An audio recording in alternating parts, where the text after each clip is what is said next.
So you went and got a degree in architecture, right? I didn't. I ended up transferring out of that program. Okay, into what program?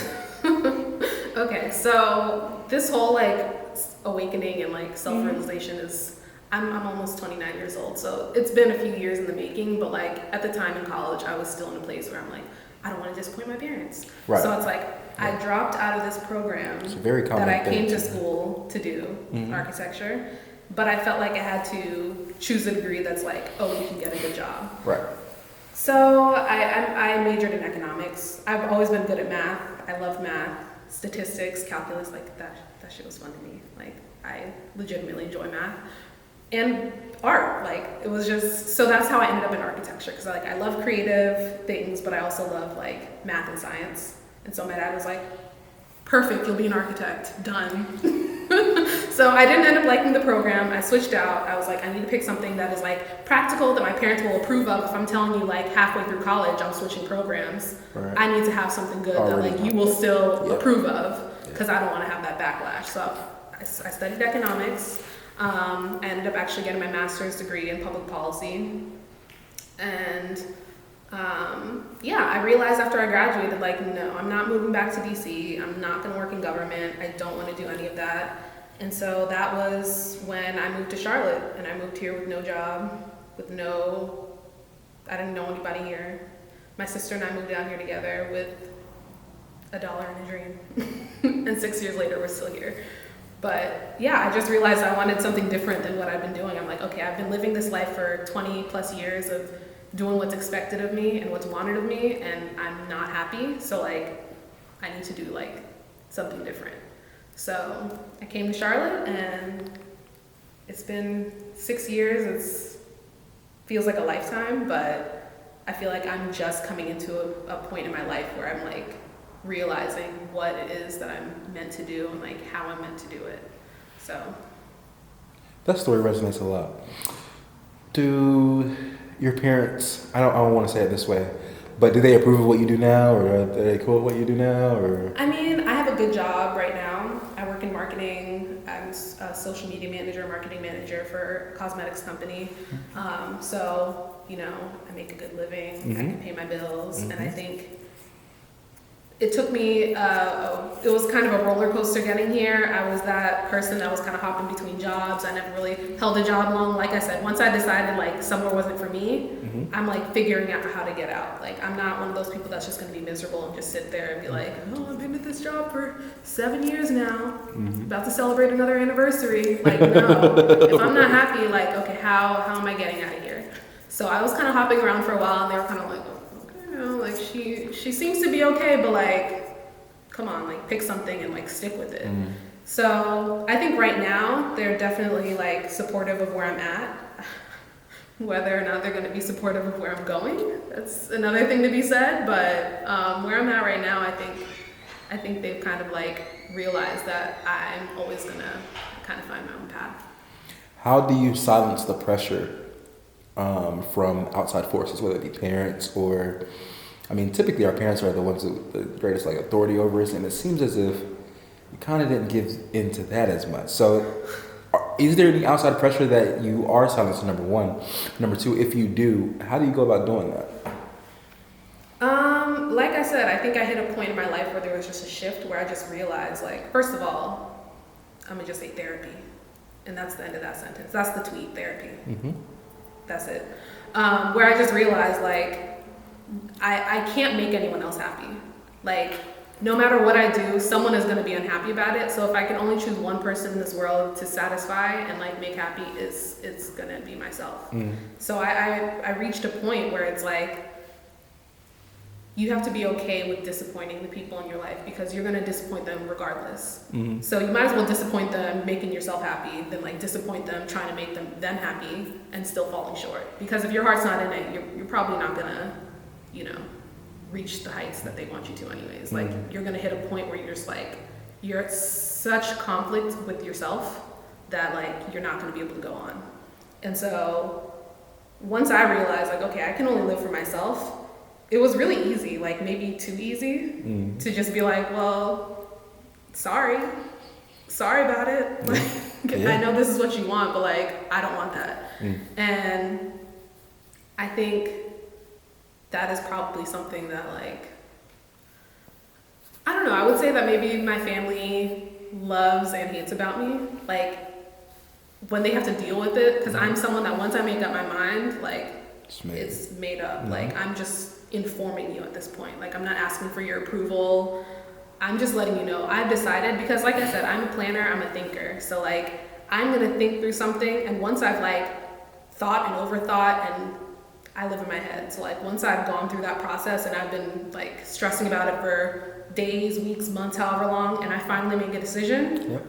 I've made the decision. Like, there's nothing that you can say that I haven't thought of already. And I've either decided that that's not a concern for me, or I've already come up with a solution in a way that I can work around it if it comes up. So it's like, I guess to answer your question, like, how do you silence those voices? I think you just have to be determined to create a life that you enjoy.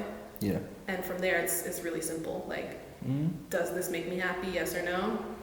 If it doesn't, figure out a way to get out of it. Like, I'm not one to make like reckless decisions and just be like, oh, I'm gonna wake up today and quit my job. I did that once, to be fair. But generally speaking, that's not how I move. It's like, it's okay to quit.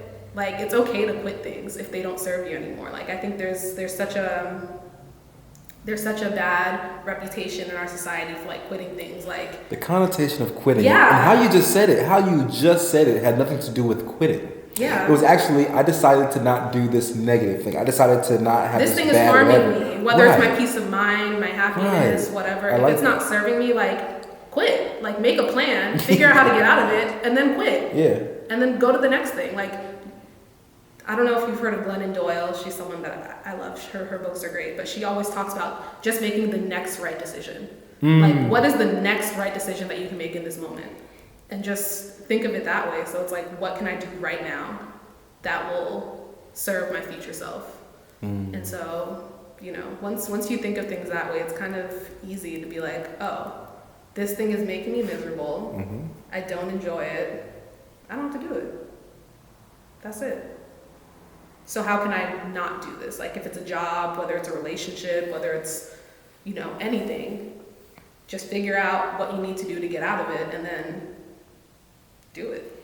I like how simplified you make things. It starts with choice, knowing what it is that you want to do, right? And then you're not in the business of trying to make things, of rationalizing things. That's the other thing. You have to be okay with being misunderstood. You have to be okay with the people around you being like, are you sure? Yeah, I'm sure. You may not see it now, but you will see it in the future. Like, even when I moved to Charlotte, like, that looked like a reckless decision. I didn't have a job. I didn't have a network down here. Like, anyone else would have been like, are you sure? And they were just like that. In fact, my parents were like, this is not a good idea. And then we landed on our feet and we were fine. And I think they expected us to be back sooner. But then it's 6 years later and we're here, we've built lives, we're like doing well. And it's like, I think that one decision completely changed the trajectory of my life, because I realized in that moment when I bet on myself and I ended up okay, it's like, oh, I can bet on myself. Right. And, you know, sometimes it might not work out. That's just inevitable. Like, you're not going to win every time. But at the end of the day, once you kind of have that confidence, you make that first decision and it goes well, or, you know, even if it doesn't go well, you learn something from it. It gives you that confidence to bet on yourself in the future and to, you know, take those calculated risks. Like, not to be reckless, but like I said, I plan, but I also sometimes make decisions that on the outside might look crazy, but it's not my job to make it look less crazy. Like, you'll see in time. And there was I want to say it was Sarah Jakes Roberts, don't quote me. But there was a sermon I heard once, and it was just talking about how when God gives you a vision, like, when you have your glasses, your prescription, like, if you take off your glasses and you give it to someone else, it's not going to be clear to them, because your prescription is different than their prescription. Like, everyone is not going to have the same vision as you. So, like, these are your glasses. So as long as you can see clearly, it doesn't matter if anyone else can see clearly through, you know, what you're seeing. So, you know, it's just being able to connect with that part of you. It's like, you understand what it is that what you want, or that feeling that you want to have in life, and then moving closer to that every day. And then one day you look up and you're like, oh wow, life has changed so much, but I'm happy. That's so profound. I imagine that's exactly how it happened with plants. Yeah? Yeah, I want to say, like, I think I went to a nursery one day. Yeah. I bought a snake plant. I wasn't thinking anything of it. I think our apartment was just kind of like there, and we're just like, oh, we want something to like liven it up a little bit. Let's go get a plant. And then one plant turned to 2, that turned to 3. And I think the point where I really pivoted and kind of became like the crazy plant lady, I was kind of going through a rough patch in my life. I was going through like a breakup. There was just a lot of things that I was going through. And plants became something that I could kind of direct my energy towards. When I didn't have the energy to care for myself, I could just care for my plants instead. But by caring for them, it kind of helped me to realize the ways that I wasn't caring for myself. So I may not be able to get up out of bed to, you know, feed myself or do whatever, but like, I'm like, damn, plants need light. I gotta open these blinds. Let me get up. Yeah.